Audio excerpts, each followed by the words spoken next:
All right. Hello again, everyone. So, as many of you know, CoinFund is approaching our 10-year anniversary in just a couple months here. So, that's a long time, period. And it's definitely a long time in the universe of crypto native investment managers. So, as we wrap up today, we wanted to take a few minutes to just acknowledge that and reflect on what's gotten us here, what's worked, and where we see things going from here. So I'm personally really excited for this one, and I think it's going to be a lot of fun. So I think the best place to start is at the beginning. So take us back 10 years. What was your vision for CoinFund and the industry more broadly when you were setting out? And how has reality compared to that vision? Jake, you can start, but you can both take this one. Yeah, thank you, Abby. It's a big question. I think, what originally attracted me to the space is like the very pure intersection of technology and finance, which are both great interests of mine.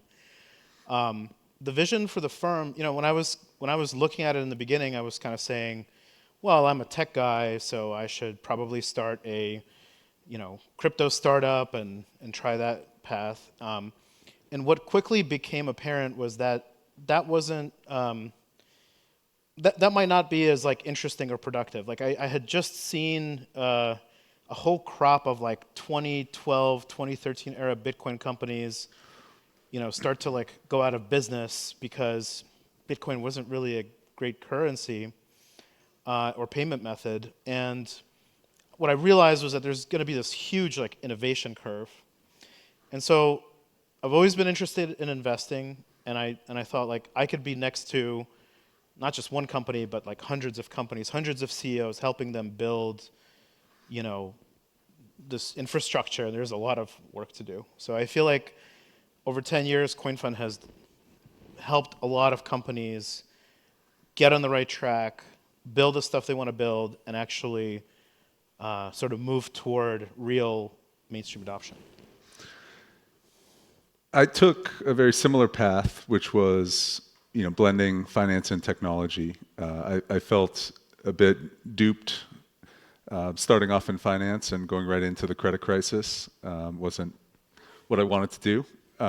But what I took from some of my experience on Wall Street was seeing a big difference between professionally led organizations that were CEOs that kind of came in later stage and true, founder-led companies. And, as someone who has lots of big ideas and really likes to, think about a different future, I was kind of bogged down in fintech and looking at a bunch of deals on the private equity side, and it felt like, putting lipstick on a pig, to some degree. It was just a different way of building where you were kind of in cahoots with everything that was going on versus like just sitting down from first principles and saying, maybe there's a better way to do this. And I always wanted to try my hand at entrepreneurship. Jake gave me some of that courage, and putting us together kind of gave us the best of both worlds, tech and investing. But we then had an edge in, hey, we can do this and figure this out professionally. And we also got that monkey off our back of building a company too, because as much as we were trying to be the best investors in the early days, we also had to build CoinFund alongside, figuring out our investment acumen and really kind of honing some of the experiences that we learned along the way in order to deliver, both great funds, but also, a platform and the opportunity we have today in front of us. So in many ways, this is the most exciting time that we've had in the past 10 years, where we feel like we've gained and earned and have every advantage at our fingertips, that we can really go out and do great work. So it's been a hard 10 years, but very rewarding. Great, and we'll get into a little bit more of that opportunity set in just a second, but maybe just something that you touched on, Alex, was your background and Jake's background and how those were complementary. But maybe if you could just flesh out a little bit more, as you were having this vision of what you wanted to do here with CoinFund, what did you see in one another that made you realize like, oh, this is the right partner to do this with? Well, I think you're looking at two people who are very like excited about what's happening here, about tech innovation, and we're very like long-term people. And I think that one thing to say is we've definitely like brought two ends of the spectrum together. I think I brought a lot of like technology acumen, understanding, depth to like what is this technology, what is it trying to do, and I also learned a lot from Alex about investing in the business side. But I think what I think was driving both of us is long-term orientation. To be long-term oriented and to live in this extremely volatile space for 10 years or beyond, you need to build a firm that doesn't just like know the tech or can invest or throw capital around. You need to build a firm that is professional, can weather this environment, and really provide like a long-term value to the portfolio companies. And that's what I think we've done together. So what do you think then, Jake, that CoinFund's biggest contribution to the value and building the Web3 ecosystem has been over the last 10 years? Well, as I said, like on the firm, there's two ways you could look at that. It's like, what have we done in the crypto fund space, and what have we done in the space of like investing in the areas that we invest? I think on the crypto fund space, we're building a firm that is a long-term firm, and we're sort of showing what is a top-notch crypto firm supposed to look like. On the investing side, I mean, generally speaking, there's sometimes a lot of like negativity in some of the founders who are saying, VC coins or VC chains. I mean, I think the reality is that to build a great chain, you have to build a great organization. And to build a great organization without the backing of people who've done that before, who have a lot of experience like in your space doing that, who know the issues, who can help you through hard times, that's really very hard. There's very few people who've been able to make a company, without that. And I think what sort of we've brought to the table here is a very company building firm for founders in a very difficult space. I think Jake nailed it with human capital. We're in the business of working with our companies, for our companies, and riding on their coattails to some extent in their success. When Jake and I were kind of at his kitchen table in the early days, it was all about how to push each other, with a partnership approach so that we can get better, and really building a platform that can see around the corner and learn faster than everyone else is what it takes in the crypto space. And obviously, all that needs to culminate in results, and that's sort of the North Star of how we think about delivering for the firm, and continuing to get better in that. We have every edge we can imagine right now, other than being super loud and trying to paste our faces on the cover of every magazine. But we're humble, we're approachable, we're thoughtful, and I've always seen sort of the long-termism in a lot of CoinFundians kind of minds as we look out over the horizon, and we stop worrying about the tariffs of today, and we start thinking about, oh, well, if we can't move hardware across borders anymore and we're headed into deglobalization, crypto might be the only thing that helps, kind of keep globalization together. We'll leave that hardware where it is and we'll network it. So there's just so many, sort of advantages to what this technology offers, that it keeps us super passionate, and super excited about our jobs. It's really all we want to do.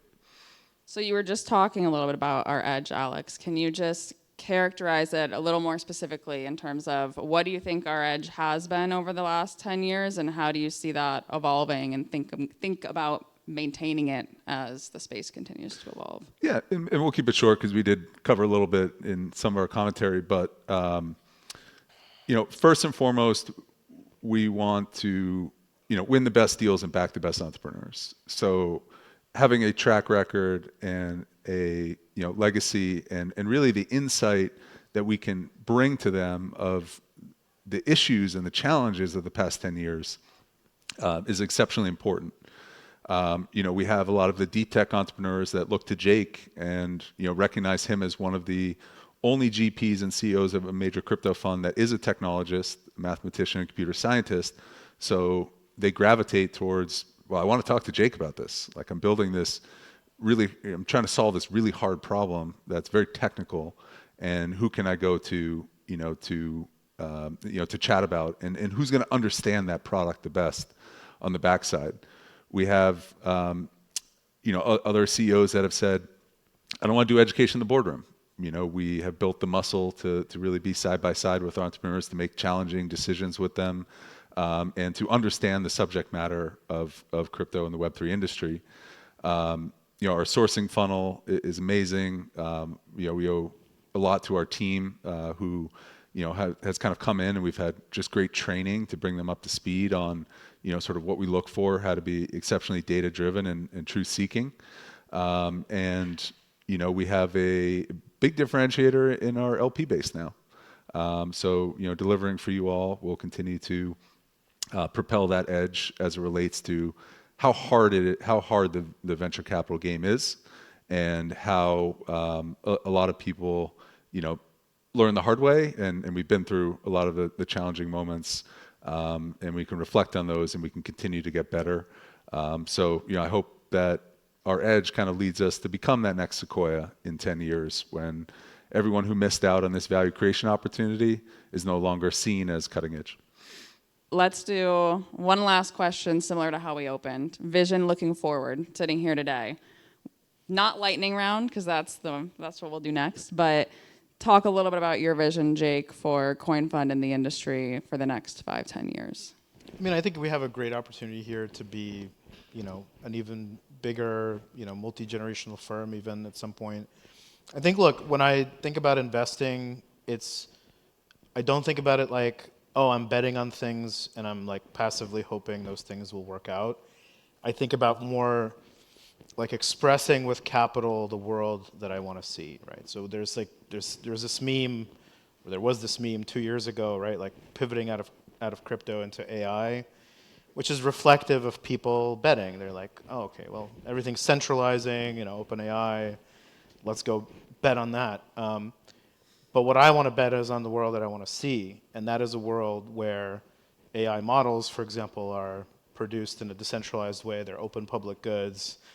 They do a lot of good for the world. They're very transparent. They provide checks and balances, et cetera.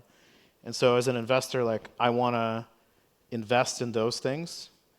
And I want to be early to those things. I want to be contrarian. These views often are. And then I want to be right. And I think that's what CoinFund has been like really, really good at from inception, finding Bitcoin and Ethereum early on, and then throughout the different waves of DeFi and NFTs and decentralized AI, just consistently finding the best opportunities in a way that expresses our view of how we want to see the world develop safely and productively for everyone. So that's what I hope we can do for the next 10 years as well. Alex? I think Jake summed it up. Okay. So just a lightning round. In one sentence, give me your bold prediction for the next 5 to 10 years. Tough one. That my mother can use blockchain soon? Okay. No, just kidding. I think when we look forward here, people are missing the power of this new layer, and it would not be surprising to me in 5 to 10 years to see everyone on Wall Street here, every bank, want to own 5 to 10% of a major DeFi network, whether that's Abbey and Borrow Lend, or some major use case where they come to the realization that they can no longer control what their customers are doing, and they must now try to have some minority influence over the direction of these protocols as they become, kind of go through this one-time transition. That was a long sentence, but I like it. Sorry. Jake? All right, I'm going to make a bold prediction, which is that I think in the next, let's say 3 years, it'll be less bold if I said 5, but I'm going to say 3. In the next 3 years, the best AI model by capability will be trained in a decentralized network. That's it. Great. Well, thank you both so much. Appreciate the perspectives.